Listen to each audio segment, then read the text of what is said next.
Alright, so what I'm going to try to do is go through the G protein coupled receptor mechanisms a little bit because I know that's the meat of the exam here, and it's arguably a little bit complicated if you haven't seen it more than once. So essentially the G protein coupled receptors are those which they're activated at the cell membrane. Usually they're always membrane bound, and they're activated by many different things. As you can see here, it can be photons, hormones, growth factors, any type of ligand. There are a bunch of different mechanisms. But what they have in common is that that first order effector, which turns on the G protein coupled receptor, has its effect propagated downstream in the cell so that it can affect other intracellular targets, including the nucleus, and thereby can regulate transcription and translation and all sorts of different things. And the G proteins themselves can be activated, right? So you turn them on with these first order signals. And to inactivate them, you have a class of proteins called RGS proteins, which are also called regulators of G protein signaling. And what you might think of to remember this is that if you regulate something, you're slowing it down or otherwise controlling it, making it easier to deal with. So regulators of G protein signaling inhibit, they downregulate, they turn off G protein signaling. You can also call them GAPs, which are GTPase activating proteins. Now, these G protein coupled receptors are so called because they couple with GTP to turn on. So if you remove the GTP, or if you have an enzyme that removes the GTP, then you're turning them off. So these GTPase, they remove GTP activating proteins, they turn on the removal of GTP, slow down the G protein cascade, they inactivate that cascade. So they're called RGS proteins or GAPs. They're exactly the same thing. So what we have here are the typical G proteins that you think of if you've seen G protein signaling in another class or in general. They are trimeric, which means they have 3 subunits, and you can see them here if you look at my cursor. You have alpha, beta, and gamma. And you can tell them apart from the smaller G proteins because these have 3 subunits, and the small ones we're going to talk about only have 1. So these 3 subunit G proteins are the large G proteins. And if you look here at the alpha subunit specifically, this is where a lot of the action is going on as far as we're concerned. And what happens is that GTP can bind to the alpha subunit. So you can see the alpha subunit here. When it's inactive, it has GDP bound, GDP. And when it exchanges itself for GTP, so GDP goes off into the cytosol and then other stuff happens to it, but GTP is attached, it activates the alpha subunit. What that does is it allows the alpha subunit to float over to this effector protein, which is adenylyl cyclase, which we'll get into shortly, and activate it. Now, once that happens, you will at some point want to turn off this activity. And we said that GDP was the inactive state and GTP turned it on. So if we can swap it out again, if we can just get a GDP in there instead of a GTP, then we can turn it off. And that's exactly what this GAP is doing. And remember, we saw that GAPs are GTPase activating proteins. You could also call this an RGS, this GAP here. It pulls off one phosphate. Now, GTP is guanosine triphosphate. GDP is guanosine diphosphate. So really the only difference is we've torn off one phosphate group, and that's what the GAP does. It takes off this phosphate group, this PI, this inorganic phosphate, and turns this GTP into GDP. Now, the alpha bound, or the GDP bound alpha subunit likes to be in the trimeric form attached to the receptor. So what happens is once we get a GDP on this alpha subunit, it reassociates with beta and gamma, and it sticks back to the original G protein coupled receptor. And remember that you have it clear in your mind. This is the G protein, this alpha, beta, gamma, and this is the G protein coupled receptor. They're 2 different things, but they are associated in the cell membrane. Okay, now there are three types of G alpha subunits that we're concerned with. The GSA, the S is for stimulatory, GIA is inhibitory, and the GQA, which is G queer. And queer means weird in the classical use of the word. It means it has some weird or other not so clean-cut mode of action. It's neither just stimulatory or just inhibitory. It has a more unique method of affecting the cell. And we'll get into all three. So this just goes over what we just spoke about one more time. When a chemical, so this green thing, a ligand, binds to the receptor, conformational change occurs in the receptor that allows the G alpha subunit here to exchange GDP for GTP, which is what we see here. And this exchange allows the G alpha subunit to dissociate from the beta gamma subunit, and this activates their activity. So the GAGTP monomer can now modulate the activity of this adenylyl cyclase, and the G beta gamma can go off and affect other intracellular proteins, but we didn't speak much about that in lecture, so it's not something I'm going to focus on here. This slide just goes over two speeds at which we can inactivate what's going on. And what you might imagine is, just like in the real world, we have things that need to get done quickly and things that can take a bit more time. So if we need immediate effect, if we need to immediately, I don't know, let's say clean a large house, right, in response to sale, we're going to hire a team of people. They're going to come in, they're going to clean everything, they're going to remove the dirt, and it's going to get done quickly. Now, I might be able to do that myself, but it's going to take me a lot longer because I'm not as good at it. That's the same thing we have going on here. And as silly as it seems to make that kind of analogy, it's really useful in understanding what's actually going on in this scenario. So if you look at this top left scenario, this slow hydrolysis, you have a G protein coupled to GTP, so this would be the alpha subunit, and it undergoes slow hydrolysis, which means it loses this phosphate group, one of these purple balls up here, to go from GTP to GDP bound state, so it goes from active to inactive. Now what you might notice is that there's no cleaning crew here, there's no GAP, there's nothing helping it lose that phosphate, so it happens more slowly. The G protein itself isn't that good at catalyzing GTP hydrolysis, even though it can perform that action. By contrast, if we have something that we want to turn off this G protein really quickly, for whatever reason, we need it to happen fast, we're gonna recruit a GTPase activating protein, a GAP, also called a RGS, which we saw here. So we recruit the GAP, and it's really good at cleaning things up, right? It's really good at ripping off this extra phosphate group and allowing GTP to become GDP, which is what happens here, and the alpha subunit becomes inactive. So it's just two different speeds of what happens here. And the professor also mentioned in the last sentence here that the effector, so adenylyl cyclase, this thing here, may also possess GAP activity. So it might activate the, it might hydrolyze, it might act to hydrolyze the GTP and inactivate the pathway. So there are a bunch of different players that can turn things off, and what determines who does it is really, the defining characteristic is the speed. They all might be active at once, maybe in different proportions, and maybe the different speeds are regulated by even separate pathways, but the key point here is just to understand you can do it at different speeds, and that the fast versus slow hydrolysis here is self-catalyzed for slow, GAP catalyzed for fast. That should be enough for the exam just based on the scope that we've gone into thus far. So now we enter this other form of G protein that the professor covered, the small G protein, which is part of the RAS superfamily of GTPases.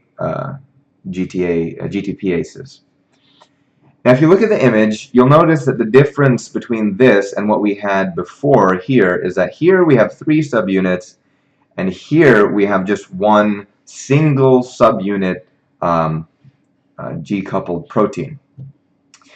But something similar happens, right? You have it in the inactive form here with GDP.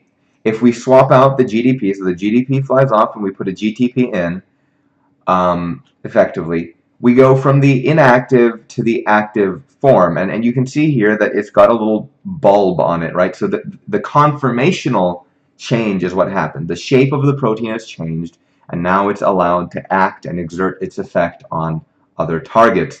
And then, of course, once it's active and we want to deactivate it, we can use a GAP, a GTPase activating protein, and we will catalyze the removal of one inorganic phosphate. So we go from GTP to GDP, and we reinactivate it. All right. So hopefully it's fairly simple. If you just understand that the same thing happens, there's just a difference between the mono subunit, the two subunits, understand what GAP does, how that affects the speed of an activation, and you've pretty much understood everything we've gone over thus far. Now moving forward, what we want to do is understand the different pathways, the GSA, the GIA, which are countercurrent pathways. They do the opposite thing in the same way. And the GQA, which is a more strange, different, unique type of pathway. They're all pretty simple, and we'll go into them now. Remember that we're not in a biochemistry course. We're doing very surface level understanding. We're trying to understand what each thing does on a microscopic level so that we can zoom out a little bit and look at the plasticity of neurons in LTP, which is what we went over on Thursday, and that's what we're going to go over in a bit more detail on Tuesday, I believe. Okay. So here we're going to look at the first major type of pathway. So the GS or the GI, they act the same way. So before we move on, let's understand what we see here. And what I hope you'll understand is that the rest of the slides really just reiterate what happens on this slide in a bit more detail. So if you understand this slide, you'll understand the other slides. So let's look from top to bottom. On the outside of the cell, we have these molecules which want to say something to the inside of the cell. They want to have an effect on the inside of the cell, but they can't get through the membrane. So norepinephrine, glutamate, dopamine, these biogenic amines are not coming into the membrane. So in order to have an effect on the inside, they have a sort of a messenger boy, a middleman here, which are these G protein coupled receptors. These three are the receptors, and these three are the G proteins. These are blue things here, the trimeric large G proteins. If we look at just this pathway, this is the simplest pathway, we'll understand what goes on. So norepinephrine binds. This changes the shape of the receptor, which allows GS to bind GTP, which we saw earlier, which allows it to activate adenylyl cyclase. Now, tying it back to this would be the adenylyl cyclase. So we have the chemical receptor change allows the alpha subunit to bind GTP, and the alpha GTP dimer can affect adenylyl cyclase, which is this thing that looks like a bundt cake in the membrane. It activates adenylyl cyclase, which increases the amount of CAMP, which is cyclic adenosine monophosphate, CAMP. And then the CAMP activates protein kinase A. Now, protein kinase A is just its designation. It is a protein kinase. It phosphorylates other proteins. That is the gist of what protein kinase A is. And by phosphorylating these other proteins, those proteins can go and have other downstream effects on the nucleus and on transcription and translation and indeed other things, other effects via other protein channels and downstream proteins and whatever else. So the most simple correlation to make is between the GS pathway and the GI pathway.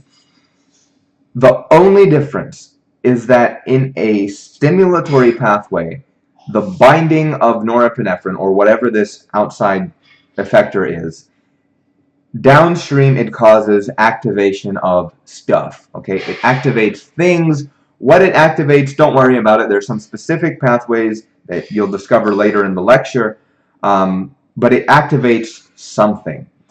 On the other hand, when we have an inhibitory pathway, the same thing happens, but in that case, when we get down here to the G protein, it inhibits whatever this G protein is, something unique about it, makes it inhibit adenylyl cyclase, which decreases the amount of cAMP, which decreases protein kinase A activity, and that decreases protein phosphorylation. So this is just the opposite of what's happening here. Okay, so what's happening in the stimulatory pathway is counteracted by the inhibitory pathway. So what happens in the queer pathway, the weird pathway? In that case, you have a similar thing happen at first. So the extracellular molecule binds a receptor, causes a conformational change, which allows GQ, the alpha subunit, to associate with GTP. And the alpha subunit then, instead of turning on adenylyl cyclase, it turns on phospholipase C. Phospholipase C, it's a lipase, which means it cleaves a fat molecule, and that fat in this case is PIP2. And what it does is it cleaves it, and it turns, and the two things that result from PIP2 are diacylglycerol and IP3. At this point, think of it as two sub-pathways, and it'll make a lot more sense. If we look first at diacylglycerol, it's going to have a membrane-bound mechanism, and we'll see this again in the slides shortly. It's going to stay along the membrane, and it's going to activate protein kinase C. Again, that's going to phosphorylate proteins just like protein kinase A. It's just a different protein kinase. And that's going to increase protein phosphorylation and activate calcium binding proteins. And on the other hand, we have IP3. Now, IP3 will leave the membrane, and it'll act on IP3 channels in the endoplasmic reticulum, thereby releasing calcium, as we have here. And the calcium will self-propagate, so that will cause more calcium to be released. And it'll also act as a second messenger by associating with different molecules. And we'll see more specific shortly. So that's just the overview. Make sure that you go through slowly and understand what happens along this pathway, and then it won't seem so strange when we get into the subsequent slides, which go into each step along the way. So this just goes into the GS pathway, or the GI pathway, which I just covered. And what you have is the G protein acts to activate adenylyl cyclase. Adenylyl cyclase causes cAMP formation, which causes protein kinase A to activate. And you can activate phospholipase C via the GQA pathway if this was a GQ protein instead of a GS or GI. You can also activate phospholipase 2, and that's just another thing that can happen. So here we've already spoken about the extracellular signal, and we've spoken about the receptor itself, which is nothing special there. The first messenger would be the alpha subunit here, or the RAS protein. And now we're talking about the target molecule 1, or the second messenger. So we're getting pretty close to our downstream targets in and around the nucleus and in other parts of the cell. So first, he goes through this GS pathway. Again, we've already gone over it. We're not going to get any new information here. We're just going to go into a little bit more detail and sort of zoom in and see what happens. So, as we go through, binding of the alpha subunit of the G protein, adenylyl cyclase, see it binds this protein, catalyzes the conversion of something called ATP to cyclic AMP. Okay?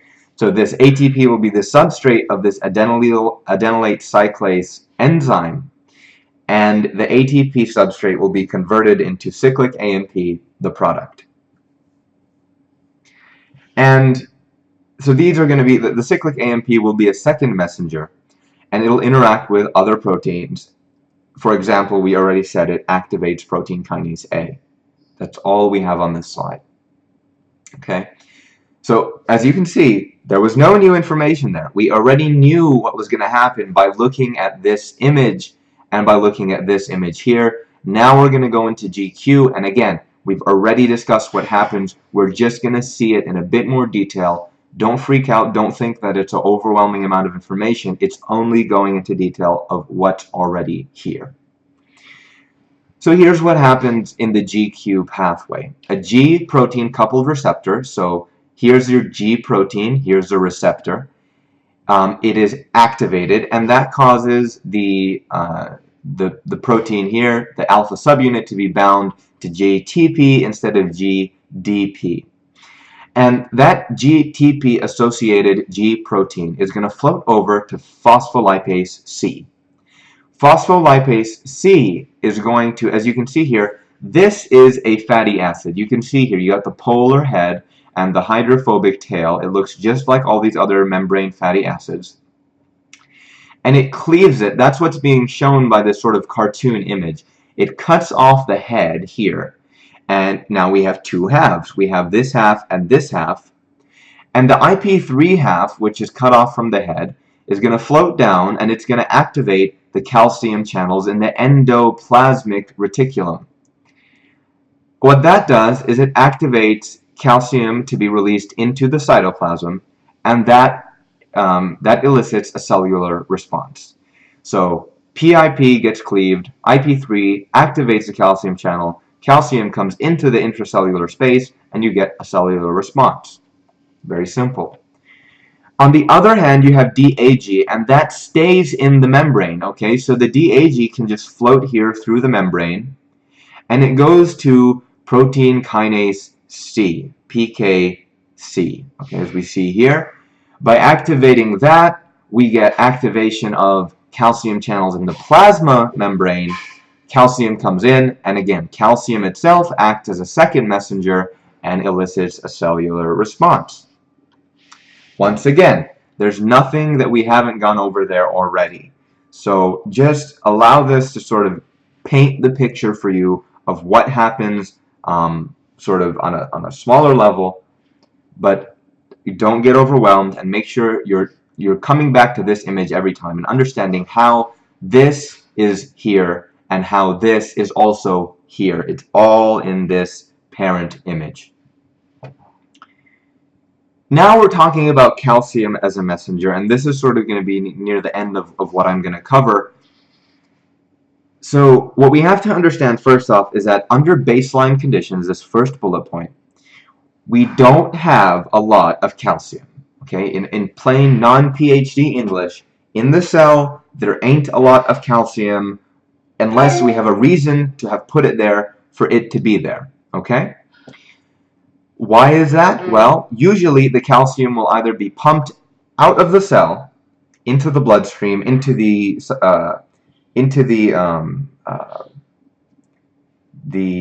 cerebrospinal fluid if we're in the nervous system.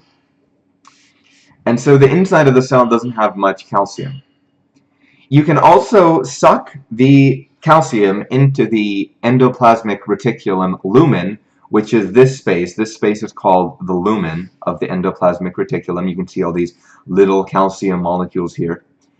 You can also suck them into the mitochondrial matrix, which you can see, again, it happens here, so we keep it out of the intracellular space. Or you can have calcium binding proteins, which are just sponges, okay? You have these, basically, these sponges. They float around and they stop the intracellular space from being wet with calcium. They sop up the calcium. And that's exactly how a buffer works. So these are the calcium binding buffer proteins here. All right. Now, when we have other mechanisms that pump calcium in, so the intracellular calcium goes up, now that's going to have an effect on stuff. It's going to have an effect on different things, and let's see what those effects are. So the opening of voltage-gated calcium channels, which would be these right here, these are going to allow the influx of calcium. Now these IP3 receptors we spoke about earlier, if we activate a G protein coupled mechanism, we'll have PIP2 cleaved into IP3 and DAG. The IP3 can come down here, and in addition to letting calcium in from the extracellular space, we can let calcium in from the ER lumen into the intracellular space, which is where things act. So that's another way of getting calcium into the cell. Now I told you earlier that calcium has a feed-forward propagating mechanism where if you have calcium, you're going to get more calcium. And that's exactly what happens here at the ryanodine receptor. Calcium binds the ryanodine receptor, and what that does is it activates it, and more calcium is let in. So that's what we say here. The ryanodine receptors in the ER membrane here allow flow of calcium from internal stores right here in the lumen into the cytosol. The cytosol is another word for the intracellular space that we've been concerned with thus far. And so this is just going into that in a bit more detail. Again, you see this pattern all the way along this lecture is we have a big picture image and then we get granular a little bit, so make sure we understand all of the fine points and then we move on. So here, the mitochondria and the ER have higher calcium levels compared to the cytoplasm. We know this. We saw that in this image. And the endoplasmic reticulum has two pharmacologically different calcium stores, which means that we have the store we can tap with IP3 receptor, the IP3 channel, and we have the store we can tap with the ryanodine receptor. And you can think of it as just two different pouches, two different regions, if you want to think of it that way. It's basically just two different ways of tapping the store. That's what makes them pharmacologically different. They're opened by different events. One by the activation of the IP3 metabolism, which again, it's downstream of PLC, which is along the GQ pathway we spoke of here. And what that causes is this to allow calcium in. And the other one is if you elevate cytosolic calcium itself, the ryanodine store will be released via the ryanodine receptors. A mitochondria acts as a slow buffer. We already saw that right here. And this is a nice little list that you should know. So what does calcium regulate? The gating and kinetics of voltage-gated channels, we know that. The gating and kinetics of ligand-gated channels, we've seen that again previously. Gene expression, which we're going to have to look at a little bit downstream, and second messenger activation. So calcium does a lot of stuff. It's very important. And as you might imagine, if we have calcium going around and doing all these things, we don't want it to be all helter-skelter all over the cell. We need to regulate it. When we want it in the cell, it'll be there. When we don't want it in the cell, it won't be there. And that's why it has all these different modes of regulation. Now, all we have here is trying to understand how this calcium signal gets from the membrane all the way into the nucleus, which, you know, is some intracellular distance apart. Well, when we activate the excitatory synapses, we get IP3, which we spoke about. We cleave PIP2, we get IP3. Phospholipase C activates this behavior. It produces IP3.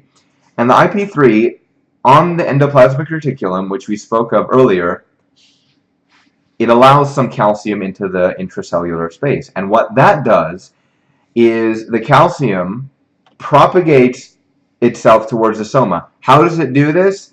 It activates the ryanodine receptors, and you get more calcium and more calcium and more calcium until we get all the way down to the soma. And then this is the last slide I want to go over here, is that the targets of calcium include calmodulin, protein kinases, phosphatases, ion channels, synaptotagmin, and a bunch of other proteins. So they have a whole bunch of different mechanisms of action. And that's about it. You know, we come back down here and we see this image again. This is all that's happening. And this slide just tells us that CAMP does what we've already said it does. Nothing special here. And I'm gonna leave it there. So that's really the gist of it. And I think if you understand what's going on, what are the major players there, and how they act to affect downstream targets in the cytoplasm, then you've really understood the gist of these introductory slides. You've understood the gist of Tuesday's lecture. If you have any questions, please let me know, and I hope this helped. Best of luck in your studies and on the exam.